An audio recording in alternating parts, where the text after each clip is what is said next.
আমাদের সমাজে কিছু কিছু ক্ষেত্রে কোনো কোনো লোককে দেখা যায়, পত্রপত্রিকা আসে, কিছু ভণ্ড লোক আসে, প্রায় বছরই শোনা যায় যে তার পীর বাবার স্বপ্ন দেখছে তার ছেলেরে জবাই করার স্বপ্ন দেখছে।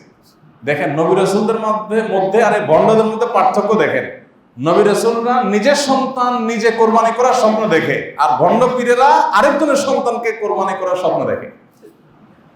আর মুরিদদের কাছে স্বপ্ন দেখে যে আমি স্বপ্ন দেখছি যে তুমি আমার এই দরবারের সব খরচ দিয়ে দিচ্ছ আর কি। উনি নিজের টাকা জমি জমা বেঁচে আমার দরবারে খরচ দেওয়ার স্বপ্ন কোনোদিন দেখে না। উনি দেখে কিসের স্বপ্ন? মুরিদের। উনি এই জন্য মুরিদরে বোঝায়, বাবারা এই দুনিয়াদারি এগুলো ছেড়ে দাও, এগুলো আমার দরকার, আমার দিয়ে দাও। তো এরকম ঘটনা আমাদের দেশে আছে না নাই? ভাইরা আমার, যেটা আমি মানুষকে বলবো সেটা আমি নিজে আমল করবো না, এটা আমি ভণ্ডামি, তাই না? এই জন্য আমি সবসময় বলি, ভালো আলেম চিনবেন কি দিয়া? ভালো আলেম চিনার যে কয়েকটা মার্কা আছে, এর ভিতরে একটা মার্কা হলো উনি যা বলবেন সেটা নিজে আমল করবেন। নিজে আমলের দাম দাঁড়ায় নাই, বাট মানুষকে বলে বেড়াচ্ছেন, এটা এই লোকটার অসৎ হওয়ার প্রমাণ। যাই হোক, তো নবীদের স্বপ্ন ওহী। ইব্রাহিম আলাইহিস সালাম স্বপ্ন দেখছেন নিজের ছেলেকে জবাই করা। পৃথিবীতে আর কেউ যদি এই স্বপ্ন দেখেও তাহলে এই স্বপ্ন বাস্তবায়ন করা তার জন্য হারাম। কোন বাবা কি তার সন্তানের গলায় ছুরি দিতে পারবে? জায়েজ আছে? নাই। অতএব কেউ যেন ভুল না বুঝি যে এখান থেকে তাইলে আমরা সবাই স্বপ্ন দেখে দেখে অনেক কিছু করতে পারি। এটা নবীদের জন্য খাস। ইব্রাহিম আলাইহিস সালাম যখন এটা স্বপ্ন দেখলেন, প্রথম দিন মনে করলেন কি দেখলাম, আবার একই স্বপ্ন দেখলেন, আবার একই স্বপ্ন দেখলেন। এবার ছেলে ইসমাইলকে ডেকে বললেন। ইসমাইল আলাইহিস সালাম তিনিই মূলত কোরবানি করার জন্য আল্লাহর পক্ষ থেকে নির্দেশিত হয়েছেন। আমরা যে মক্কা যাচ্ছি, হজ করছি, আমরা উমরা করছি, এই সব ইবাদতের সাথে যার স্মৃতি জড়িয়ে আছে তিনি হলেন ইব্রাহিম আলাইহিস সালাম এবং ইসমাইল আলাইহিস সালাম, এবং তার ছেলে ইসমাইল আলাইহিস সালামের বংশেই জন্মগ্রহণ করেছেন আমাদের নবী মুহাম্মদ সাল্লাল্লাহু আলাইহি ওয়াসাল্লাম। আমাদের সমাজে এক শ্রেণীর মানুষ দোয়াশা করে যে ইব্রাহিম আলাইহিস সালামের যেই ছেলেকে কোরবানি করার নির্দেশ করা হয়েছে এবং তিনি নিয়ে গেছেন, কেউ কেউ বলেন তিনি ইসহাক আলাইহিস সালাম।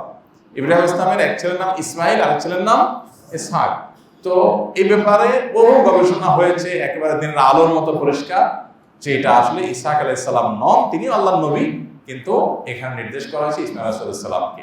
যাই হোক, তো তিনি যখন 3 দিন পর পর স্বপ্ন দেখলেন, এরপরে ছেলে ইসমাইলকে বললেন, বাবা ইন্নী আরা ফিল মানাম আন্নী আযবাহুকা ফানজুর মাযা তারা। কুরআন আয়াত। আল্লাহ বলেছেন যে ইব্রাহিম আলাইহিস সালাম স্বপ্ন দেখে এসে ছেলেকে বলছে, বাবা আমি স্বপ্নে দেখেছি তোমাকে কোরবানি করে দিচ্ছি, আমি জবাই করছি। কি দেখলাম এটা? আর যেহেতু আমি নবী, আল্লাহর পক্ষ থেকে ওহী একবার না পরপর রিপিটেডলি আমি দেখে যাচ্ছি একই স্বপ্ন, অতএব এটা আল্লাহ আমাকে নির্দেশ করছেন পরিষ্কার। এখন তুমি কি বলো? এটা তো অস্বাভাবিক কথা, কিভাবে আমি এই কাজ করব? তখন ছেলে কি বলেছেন?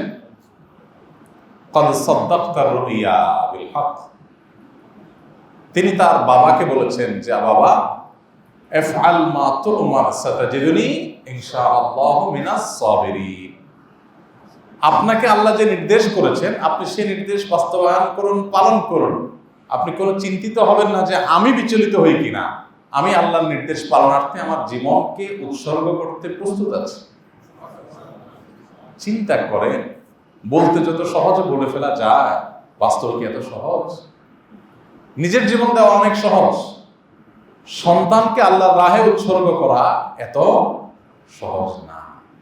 নিজের জীবন দেওয়া অনেকের জন্য সহজ, কিন্তু সন্তানের জীবন দেওয়া অনেকের জন্যই সহজ না। ভাইরা আমার, এই নির্দেশ যখন আসলো আর ছেলে ইসমাইল যখন এই কথা বললেন, তখন বাপ বেটা চলে রওনা হয়ে গেছে। এদিকে মা হাজার তাকে বলা হলো, তিনিও রাজি। দেখেন, মাও রাজি, ছেলেও রাজি, বাবাও রাজি। এরকম একটা ফ্যামিলি পৃথিবীর ইতিহাসে খুঁজে পাওয়া কঠিন হবে, তাই না? এই জন্যই কোরআনে শুরু থেকে শেষ পর্যন্ত যেই ফ্যামিলি, যেই পরিবারের আলোচনা সবচেয়ে বেশি এসেছে, তাদের আদর্শ সবচেয়ে বেশি তুলে ধরা হয়েছে, সেই পরিবারের নাম হলো ইব্রাহিম আলাইহিস সালামের ফ্যামিলি।